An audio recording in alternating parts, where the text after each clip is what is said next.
Monsieur le ministre, l'enseignement supérieur n'est qu'une prolongation de l'enseignement secondaire et primaire. Donc il serait illusoire de nous parler d'un enseignement de qualité supérieure alors que l'enseignement secondaire et primaire sont en totale faillite. Vous ne faites que poursuivre la médiocrité qui vous est offerte.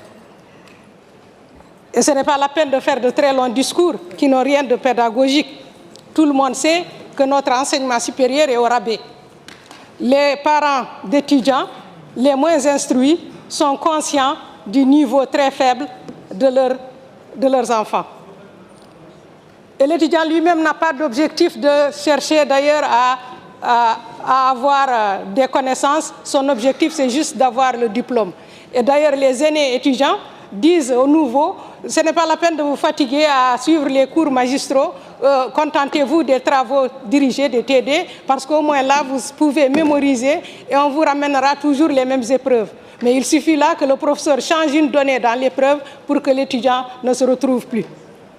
Monsieur le ministre, un pays comme la Mauritanie aurait bien pu offrir autre chose, eu égard à sa population peu nombreuse et à ses ressources variées et importantes. Mais hélas, la mauvaise gouvernance, avec l'injuste répartition des richesses, nous prive de cela.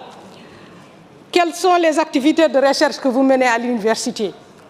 Quel est le budget que vous attribuez à la recherche au niveau de l'université aujourd'hui? Et quelles sont les activités que vous avez menées dans ce secteur? Les présidents, les doyens et les chefs de service à l'université étaient jadis élus. Mais depuis que vous êtes à la tête du département, ce sont les nominations plutôt, ils sont nommés. Et qui dit nomination dit en fait faveur et dit clientélisme. Et c'est cela qui perturbe l'enseignement supérieur. Nous pouvions procurer à chaque étudiant mauritanien, s'il y avait une autre gouvernance, à chaque étudiant mauritanien une bourse et lui offrir les œuvres universitaires nécessaires et lui attribuer la bourse à temps. Mais cela ne peut pas se faire, bien sûr, si le mode de gouvernance est celui que nous avons. Vous avez le campus universitaire qui vient d'ouvrir. Depuis des années, les étudiants le réclamaient. C'est maintenant qu'il est ouvert et ils ne sont éligibles à ce campus que les étudiants, on m'a dit, qui viennent de l'intérieur. Et que représentent ces étudiants qui viennent de l'intérieur par rapport aux bacheliers de manière générale et surtout ceux qui sont admis à Nouakchott. Le problème du transport se pose, bien sûr, tout le monde l'a évoqué, mais je ne peux pas ne pas, moi aussi, le répéter. Parce que les étudiants souffrent de ce problème. Aux horaires de pointe, les bus sont tellement bondés que des fois, d'ailleurs, des étudiants ratent le bus et ne peuvent pas le prendre. Aux horaires intercalaires, ce sont les chauffeurs qui, eux, n'acceptent pas d'aller tant que les bus ne sont pas remplis alors qu'il n'y a pas de monde pour aller. Et les étudiants sont obligés de rester des heures et des heures. Ça, c'est sans compter avec le trajet très long et tortueux que suivent ces bus pour arriver à l'enseignement. Donc, chaque jour, c'est des retards au niveau de l'université. Monsieur le ministre, vous avez évoqué les écoles de qualité. Les écoles comme l'école polytechnique. Mais qui accède à ces écoles? Est-ce que vous n'êtes pas gêné, monsieur le ministre, lorsqu'il y a une promotion qui sort de cette école, où pratiquement tous les étudiants, tout le corps militaire qui vient assister à la sortie de cette promotion, tous les invités ne sont que d'une seule communauté? Oui, vous avez dit qu'on ne peut pas prendre quelqu'un parce qu'il est tout simplement Hartani. Moi, j'ajouterais aussi parce qu'il est négro-africain. Mais vous ne vous posez pas la question pourquoi? Pourquoi ces gens ne peuvent pas accéder à ces écoles?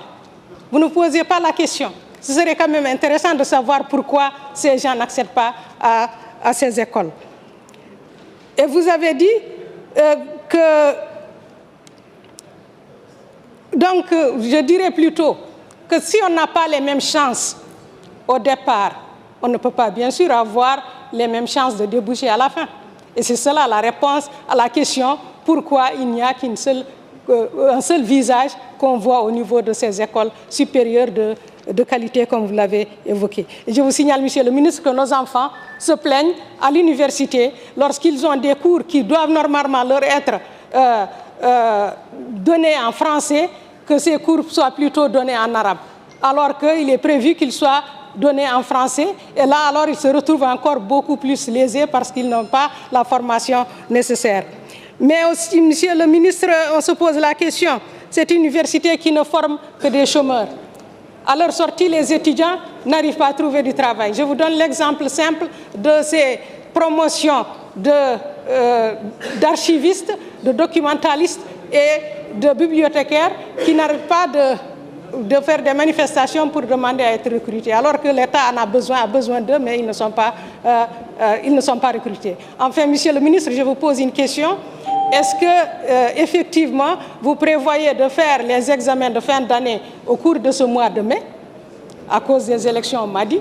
Et si tel est le cas, est-ce que vous garantissez que les programmes ont été intégralement exécutés? Et je vous remercie.